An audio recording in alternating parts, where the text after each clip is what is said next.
Not long ago, Diana told me I put everything on hold to care for my mom.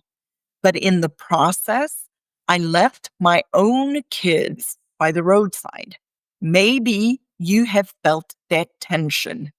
You pour everything into your loved one's care, only to realize your own marriage, your own children, or even your friendships have quietly suffered. Without stewardship, caregiving costs something. And too often, it's the people we never intended to neglect. So, how do you recognize the cost of waiting and start stewarding what matters most?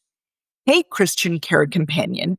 Welcome to Dementia Caregiver Support for Christians, the podcast where I help Bible-believing Christians navigate dementia caregiving with clarity, wisdom, and faith that keeps all of life in view, particularly eternity. If you are a caregiver who feels torn between your parent and your children, or you've noticed distance creeping into your marriage or your friendships, this episode is for you, because today we're going to talk about the hidden costs of caregiving and how to address them with both truth and grace.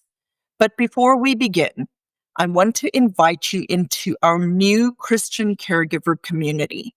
For less than a one-time $100 investment, you get lifetime access.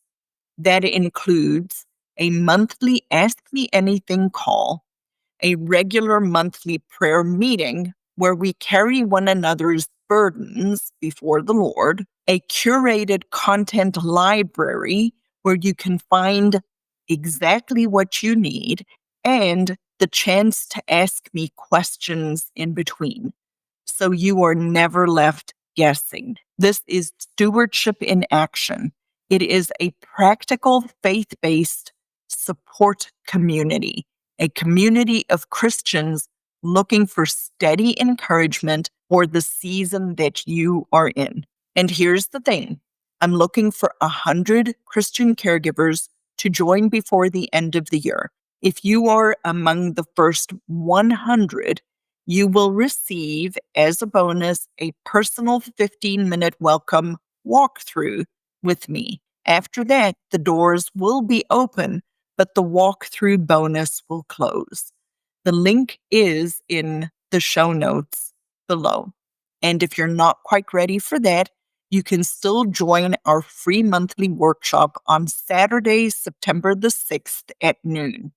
This is a live workshop where I teach, answer your questions, and help you take the next faithful step in your caregiving journey. You can sign up at thinkdifferentdementia.com/WSL.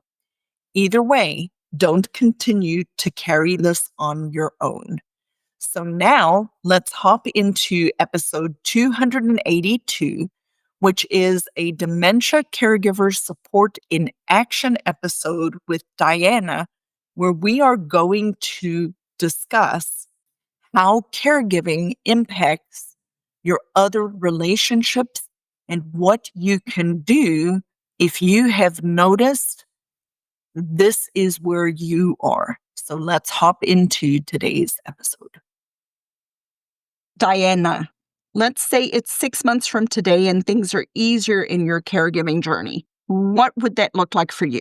I would say that I'm learning to navigate the emotional ups and downs of working with someone who happens to be my mom, that emotional ups and downs from she'll get angry at me for things and I don't see them coming and I'm not always sure how to process it. Okay. All righty. And so I've been doing that for a year and a half, put everything on hold, dealing with all that. And now that my stepdad passed, I need to start setting up some realistic boundaries, or expectations for myself and in her care and that role. Okay.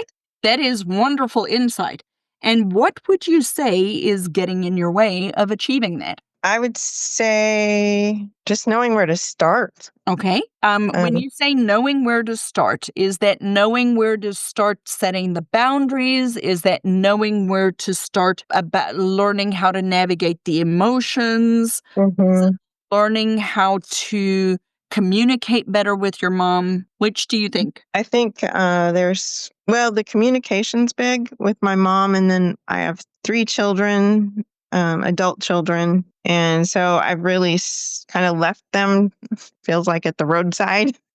And kind of like what you were talking to the gentleman about, like you don't want to find yourself in that place. And I just realized that that's what I did for the last year and a half. So communication with my kids to say, I never said, I'm stepping out from my role as mom to take care of my mom. Mhm. And I think I left them kind of bewildered of what Okay. happened in those relationships. But now that I'm stepping back, I think my mom's feeling bewildered that I'm not as involved as I was. Okay. So just I hope I answered your question. Yes, you did. Very, very much. I'm going to ask just a few clarification questions. Your mom lives with you or on her own still? She's in an independent living facility. Okay. How old is your mom? She's 82, will 82 be years old. 83.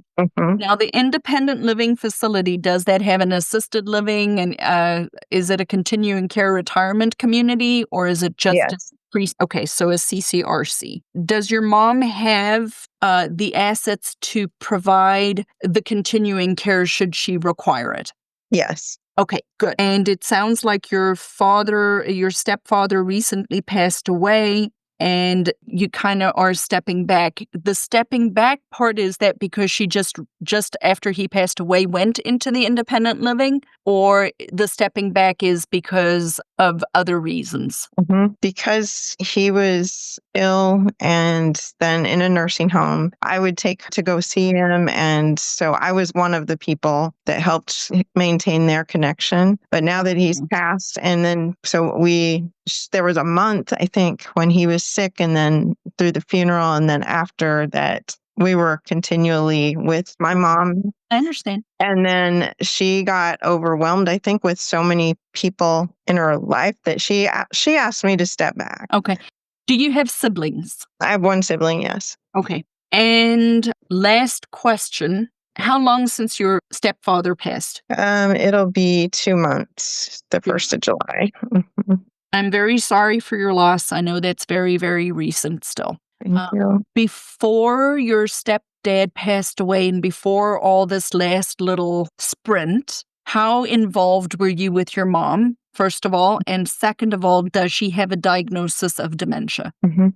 For the last year and a half, I would tried to come every other week because I noticed them struggling, but wasn't sure what was happening. And that's when we started to, go to doctor's appointments. She got I think it was dementia. Started out as kind of a mild when they first started to talk about it. I think they Mhm. call it maybe moderate now. Okay. Alrighty. But she is in a place where she can have care. The goal was to make sure she was safe. Good.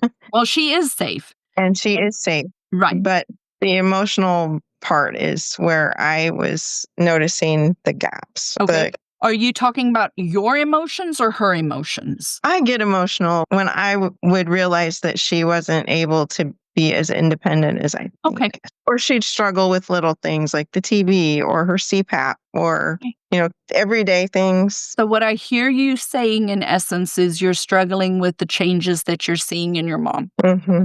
Okay. All right. So, might I make a couple of suggestions for you, Diana? Sure. Okay. I think that healthy boundaries is a good thing related to your mom.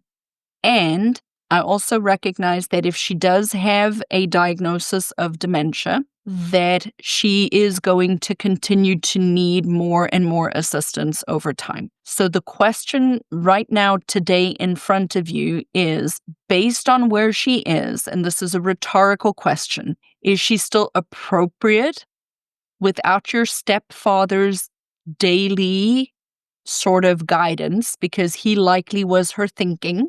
Is your mom still appropriate for independent living, or is your mom now more appropriate for assisted living level of care? A down and dirty way to know whether or not somebody is still suitable for an assisted living level of care is whether or not they can scan their environment if something is in a drawer and they cannot see it to find for themselves. For example, if I know my cell phone is in the drawer, will I open the drawer to look for my cell phone and take it out? If your mom is not able to scan her environment and locate things that are out of sight, she needs a lot closer supervision, right? So your mom may be borderline not suitable for independent living and may need closer supervision. How do you determine that? You need to consider sitting down with the CCRC, talking to them there, really digging into whether or not she is still safe in an independent living situation. And if she is, start to monitor that and conversations with them about what are the criteria of when she might need to move to the next level of care. Then the second piece of homework is rebuilding and reestablishing some bridges with your kids. And, just asking for forgiveness if they're believers and you're a believer, saying it was not intended, but you didn't recognize at the time it was happening that these changes were starting to happen and that you want to be a part of their life, and that caregiving as the adult daughter is a lot of responsibility, but that's not to say that you don't want to put structure in place to re-establish those connections. Okay? And then just, ask them for forgiveness and slowly, start to re-establish those connections. Anticipate it's going to take some time. And then we can continue to work through some of the other stuff with your mom. Okay? Okay. What's one thing that you can take from our conversation today that you can take action on next week?